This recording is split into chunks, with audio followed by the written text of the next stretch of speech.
ng collaboration sa pagitan ng tatlong sikat na anime series na One Piece, Toreko, at Dragon Ball. Sa bahaging ito, sina Luffy, Toreko at Goku ay sumali sa isang kompetisyon ng lakas, at ang pangunahing premyo ay ang maalamat na karne, kaya't mahigpit silang nag-away.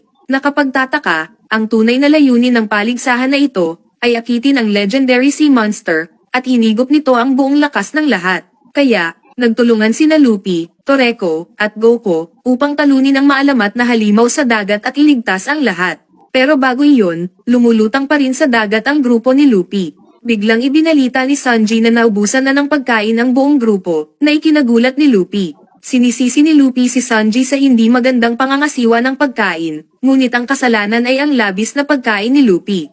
Sa makatuwid, ang agarang gawain para sa buong grupo ay maghanap ng pagkain. Sa kabutihang palad, nakita ni Robin ang isang isla sa malapit, na nagudyok sa grupo ni Luffy na pumunta sa pampang para maghanap ng makakain.